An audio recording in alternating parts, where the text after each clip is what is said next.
Thank you for stopping by my channel. I do appreciate it. Today we're going to talk about what it really means to work in real estate. I'd appreciate it if you would like and subscribe, and then we can go ahead and get started. So, real estate is a layered system. So, when people think about real estate, they think about realtors, or they think about, flipping things that they see on TV where people are doing really cool, creative stuff with property and making a profit on it. So, there are more than those two ways to earn an income in real estate. So, we're going to kind of break that down today. So, with a real estate agent, they do require you have to take classes. Now, I will say with real estate, the classes are mostly about laws. It's not quite what you would think, or not, at least not what I thought when I took them. I was 19 when I got my real estate license, and I didn't realize it was going to be talking about laws. It talks about laws and what you will find within the contracts. It doesn't really get into the creative part of it, the part that people like, which is showing property or dealing with people in general. It just really specifically speaks about the laws in regards to real estate and things that you're going to find on the contracts. So you do have to take classes. Then you have to do a state license. And depending on your state, there may be requirements with a principal broker, meaning like a big company, or a senior broker holding your license. So you just want to check with your state to see what the requirements are. Their pay is generally a 1099, so fully commission.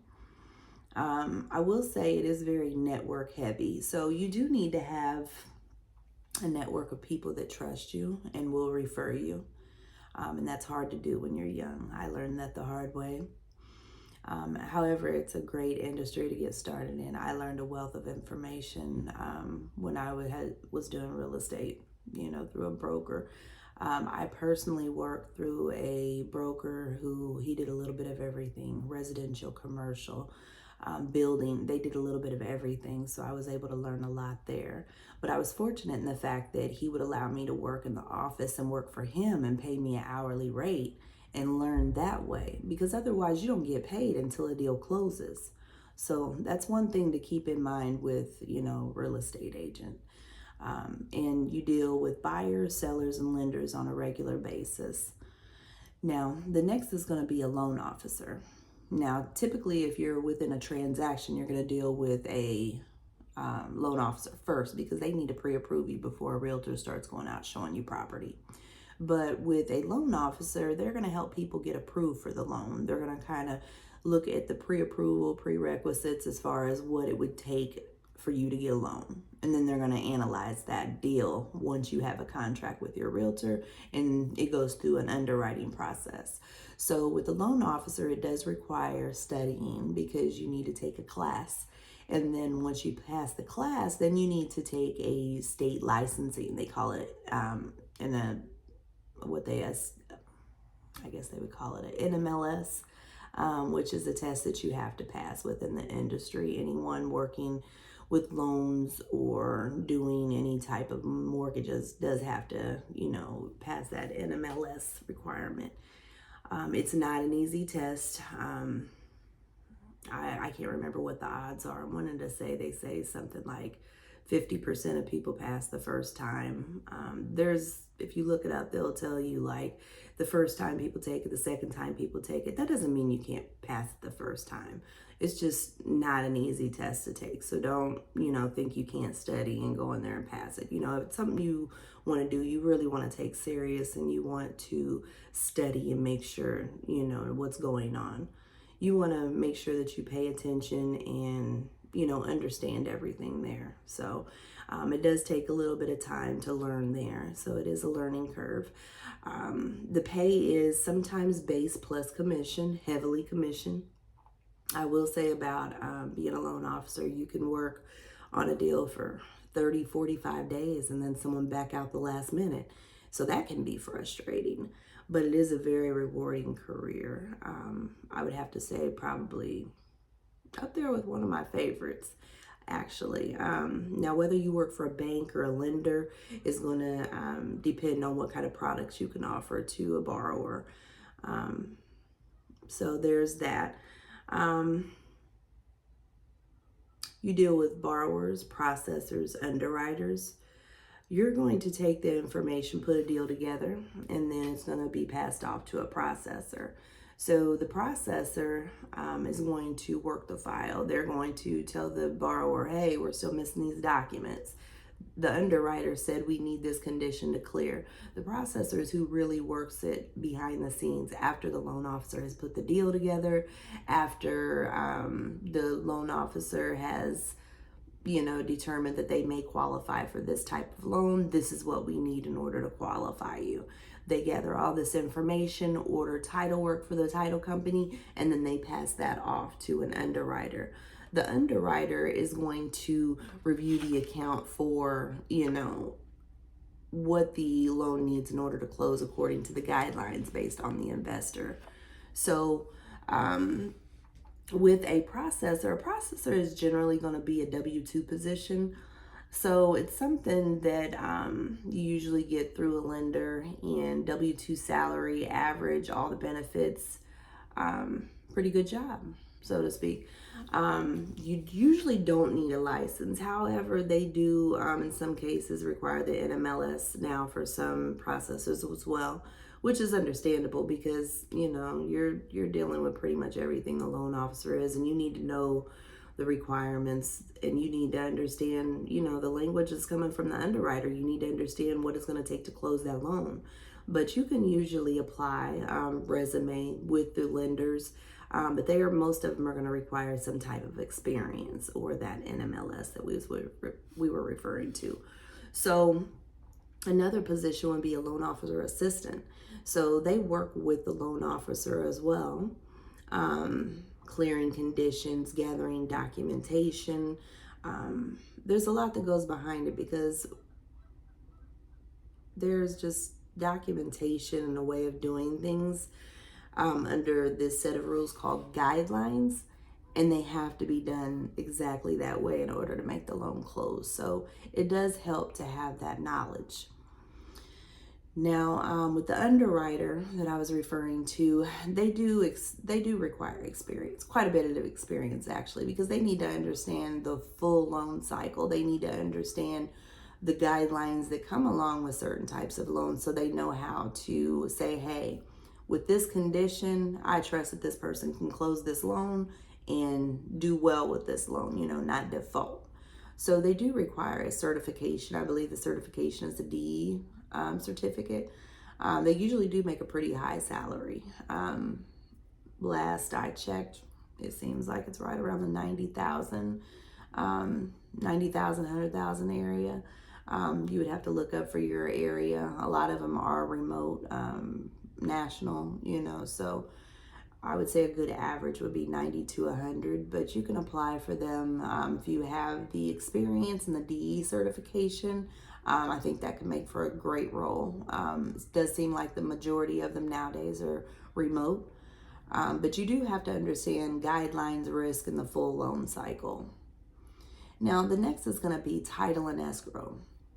So title and escrow is very state specific. Okay, so generally with title, you're going to need a title producer's license. Again, state specific. So you're going to have to take a class and then pass a title producer's license course.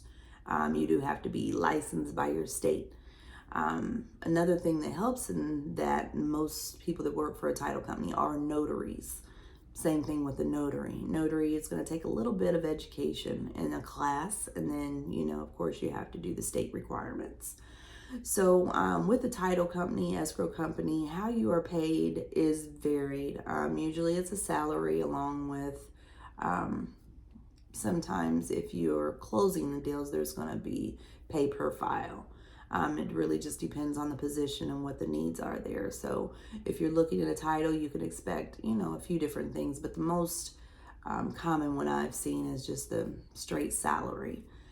It is a very lucrative career as far as dealing with different people, learning a lot of information. The day in to day out is something different every day. It really is.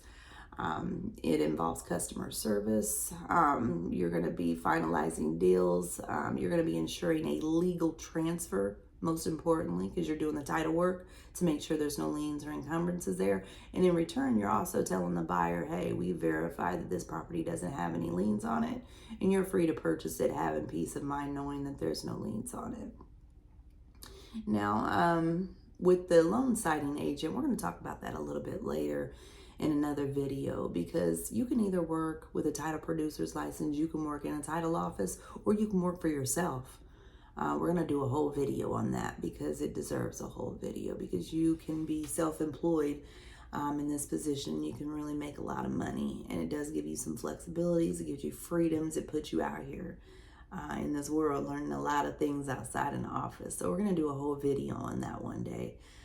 So we can kind of talk about, what's possible in that area. But with being a loan signing agent, 9 times out of 10, it's going to come from, different sources. It's going to come from a title company. It's going to come from you being signed up with other title companies, other closing services. A lot of information there. We're just going to do a whole video on that later. But the next one would be mortgage servicing. So mortgage servicing is after your loan closes and you're sent to a servicing company. The servicing company is going to be on the job training. Generally comes with a salary plus benefits. It can involve customer service, collections, escrow, loss mitigation, like home retention. If you're to get behind on your mortgage, there's a process based on your guidelines. Again, everything with mortgages revolves around your guidelines, your terms of agreement. So it does have a high burnout risk because it is a very tedious, stressful job, very detail oriented.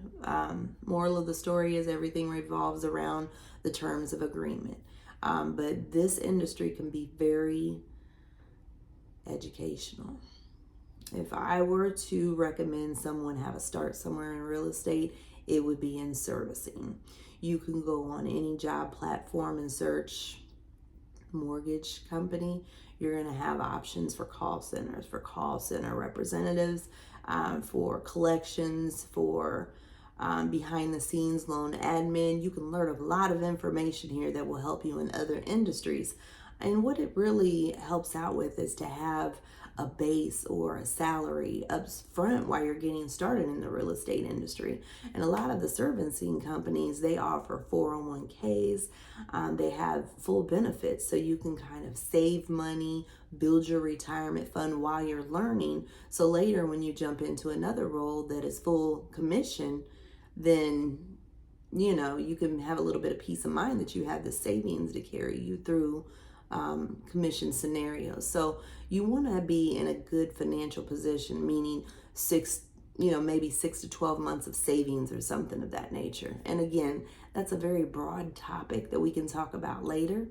We'll go over budget and what it means to kind of set yourself up to be self-employed, because it does help, and it does give you peace of mind, and it will make you successful if you do it that way. So now there are some other advanced niches such as appraisers. They have their own set of requirements that they have to go through and abide by. You can either work for a company or you can be self-employed. You have a HUD counselor. Again, you can be through another company or you can be on your own. It does require classes. It does require a certification. This just really boils down to, do you want to live the life of where you want a salary, or do you want to be self-employed and kind of take that on yourself? So we're going to talk about that some more as well. Now, a real estate attorney. Now, if you're very far advanced in your education, and that seems like something that you would want to do, of course, it's going to take some, particular training on that niche. And real estate attorney, if you want to be one, but you need to know about them, because at some point, if you're in real estate, you may come across a deal, maybe not a good deal, that you have to consult with an attorney for. So they do play a big part in the overall picture in real estate. And, you know, another thing is they have consultants like what I do, you know, people that have been in the industry and they kind of know what's going on with different areas. And consultants, they can be very beneficial to someone that is either wanting to get in the real estate industry, or they need help with their finances, or they need to figure out the next step, or they need to figure out what to do with their own investment journey. But we only have so many hours in a day. So it's kind of hard to, you know, reach people. There's only so many hours in a day again. So you can only fit so many people in a day, and my calendar's full. Most consultants will tell you, you know, the calendar is just full. And if you really care about what you're doing, you really want to research and you want to understand your person, and you want to make sure that you understand what they want to do so you can make them successful. So it does take some time to, you know, invest in these consultations, but most of the time that's going to be a 1099 position.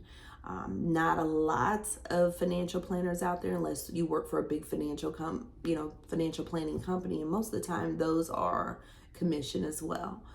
So I've worked in the industry, and I can tell you from experience, some of these roles will drain you and some will give you your life back. I think what is most important that what feels good to you, what matches your strengths and plays into your goals or your bigger purpose. So I hope this was beneficial for you and you learned something from it today. I would really appreciate it if you'd like and subscribe. And I am already working on, you know, some more content to help you out as far as, you know, budgeting, finances, things of that nature. So please like and subscribe, and hopefully the video that you need will come across to you one day. Thank you for stopping by. Have a great day.